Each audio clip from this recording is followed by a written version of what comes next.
Kahit di ko pa sinasabing mga problema, actually alam niya na nararamdaman niya na. Kasi nga ganun kami ka-close sa lola.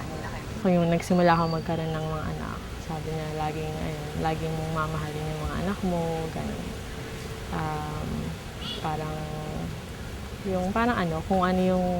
Kung paano din namin kayo napalaki. Sa kanya kami tatakbo. Ganun, mga ganun kay lola. Lagi siyang, basta iintindihin ka niya, aarugain ka, yung parang ganun. Mas matindi siya magmahal kaysa sa mami. Ganun. Namimiss ko yung dati kasi parang, parang di ba yung pag may Alzheimer's, parang hindi mo ma-feel na siya pa rin yun kasi parang iba na yung pag-iisip, hindi ka na miss na maalala yung pangalan mo, hindi na masyado maalala, ganun. Nakakalungkot, nakakamiss yung sobrang pag-care niya, yung pag-aasikaso niya talaga. Yun, di ba, ang lakas-lakas na siya yung nagpalaki sa'yo. Tapos makikita mo siyang ganun, tapos wala na siya. Parang nadagdagan pa yung bigat. Yun, basta masakit. Mahirap. Kasi mahal na mahal ko siya, di ba?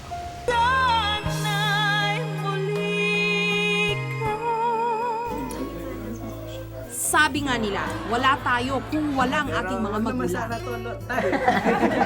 Pero ang hindi natin masyadong napapansin, wala rin ang ating mga magulang kung wala ang kanilang mga pinanggalingan, ang ating mga lolo't lola.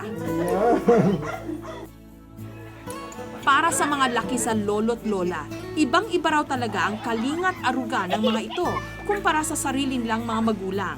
Gaya na lang ng magkakapatid na Bunny, Alvin at Paulo, laki sa kanilang Lola Sosima, 82 years old. Yung mami ko yung nagtatrabaho. So, parang tumata yung mother namin, yung lola ko. Siya yung nag-alaga sa amin mula nung bata. As in, mula baby talaga. Sobrang malambing yun, sobrang maasikaso. Lahat gagawin para sa'yo. Pag nagagalit si mami, sa kanya kami tatakbo. Ganun, mga ganun kay lola. Lagi siyang, basta iintindihin ka niya, aarugain ka, yung parang ganun. Mas matindi siya magmahal kaysa sa mami. Ganun. Ang magulang naman ng magkakapatid na si Vanji, hindi nagsiselo sa atensyong ibinibigay ng kanyang mga anak sa kanyang Mama Sosima.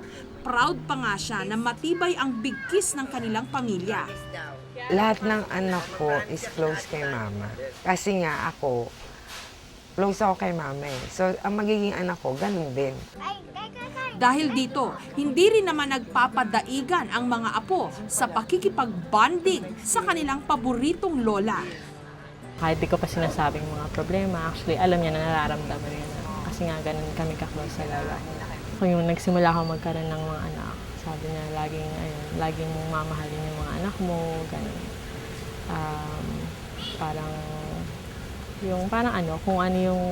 Kung paano din namin kayo napalaki. Halos sa lahat ng bagay, maliit na bagay na katulad pagpapasok sa school. Tatanungin niya, na-plansyo na ba yung damit mo? Yung maliit lang na bagay, pero ang sarap kasi makikita mo na mahal ka talaga niya. Ang hindi lang inasahan ni Bunny at Alvin ang unti-unting pagsuko ng kanilang lola sa katandaan. Nito lamang kasing Enero, inanay na ng Alzheimer's disease ang alaala ng kanilang Lola Sosima. Dahil sa nasabing karamdaman, unti-unting nagbago ang kanilang lola. Namimiss ko yung dati kasi parang, parang di ba yung pag may Alzheimer's, parang hindi mo ma-feel na siya pa rin yun kasi parang iba na yung pag-iisip, hindi ka na miss na maalala yung pangalan mo, hindi na masyado maalala, ganun. Nakakalungkot, nakakamiss yung sobrang pag-care niya, yung pag-aasikaso niya talaga. Ginising ako ng mami ko, sabi, yung lola mo parang iba na. Tapos, yun, parang nainis ako, ano ka ba, para magloloko ka ng ganyan. Tapos, pagtingin ko nga, yung parang biglang umatake yung Alzheimer's, yung parang ganun. Parang hindi na ako nakikilala. Yun. Tapos, parang ang bigat nun. Tapos, days, habang lumilipas yung araw, syempre, parang ayoko lang nakakaawa kasi makita yung lola mo, ganun. Yun. Nakakayak lang din. Ang pagiging malilimutin ni Lola Sosima, hindi lang pala magliligaw sa kanyang katinuan, kundi mismo sa kanyang sarili. June 12, 2007, araw ng kalayaan, nawala si Lola Sosima. Magkasamang nanood ng TV noon si Vanji at ang kanyang mama. Siguro mga 2 past yun eh. Nakatulog na ako. 4 o'clock nung nagising ako, nawala na si mama, naghanap na ako. Tapos may nagsabi sa akin, naglakad daw, ganun. Agad sinundan ni Vanji ang ina, ngunit hindi na niya ito naabutan. Ang pinaka-apektado sa lahat, si Alvin, ang sinasabing pinaka-paboritong apo ni Lola Sosima. Mahirap kasi yung di ba, ang lakas-lakas na siya yung nagpalaki sa'yo. Tapos makikita mo siyang ganun, tapos wala na siya. Parang nadagdagan pa yung bigat. Yun, basta masakit. Mahirap.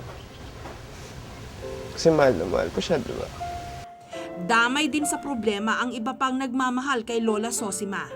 Hindi din ako makapag-concentrate sa work kasi syempre inisip mo, lalo na ng mga unang araw na nawawala siya, kung ano na nangyari sa kanya, kung nakakain ba siya, saan ba siya natulog. Okay lang po sana kung yung tawag nito, yung patay na nakita mo, at least may close book, di ba?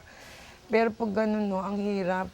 Kaya kung makikita ka lang namin, ma, alam mo, gusto ko pa ulit masahiin niyo ako, maramdaman ko yung palad yung mainit, ma-embrace kayo, mag-usap tayo ng comedy.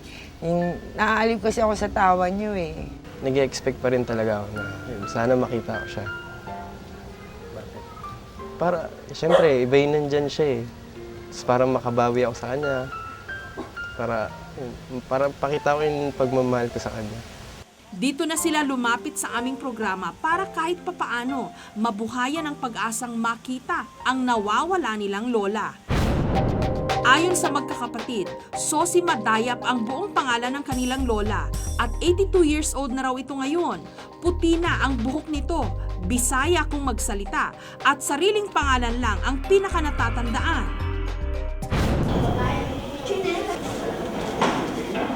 Hindi syempre nakalimutan ng aming programa na magtanong-tanong muna sa mga shelter. At dahil dito, hindi kami naligaw sa aming paghahanap. Dito kasi sa luwalhati ng Maynila sa Manila Boys Town Complex, isang shelter para sa mga matatanda, nakilala namin ang isang lola na tumutugma sa mga naibigay sa aming impormasyon. Na-admit namin yan noong July 27. So, nung in-interview ko siya, talagang lagi lang sinasabi ako si Wilhelmina. Pero nung bandang huli, nasasabi niya Sosima. Pero yun nga, ang hirap mo kumuha ng info sa kanya kasi minsan iba ang sinasabi niya, out of yun yung tanong mo, medyo iba yung kanyang sagot. Ang lolang ito, sariling pangalan lang daw ang naaalala. Kaya naman laking pasasalamat nila nung nalamang may naghahanap pala rito. Typical na yung kung nakaupo lang yan sa isang sulok, mabait siya na lola. Yung nga lang nakakaawa kasi wala siyang masabi na May masabi siya, hindi namin maintindihan. Wala man kami gaanong nakuhang impormasyon, positibo kami na ito na ang hinahanap naming matanda. Malaki kasi ang pagkakahawig nito sa litrato ng lola ni Bunny at Alvin. Hello po! Kamusta ho kayo? Alam niyo ho, bago po kami nagtampok ng mga reunion stories sa KMJS, nauna na po dyan yung aming programang Sana'y Muling Makapiling at Reunions sa ganyang mga kwento. At ngayon, ang good news po, mapapanood nyo na ang full episodes ng mga ito. Mag-subscribe lamang po sa GMA Public Affairs YouTube channel at ganun din po sa GMA Public Affairs Facebook account. Kita-kita po tayo at mabuhay po ang mga pamilyang Pilipino.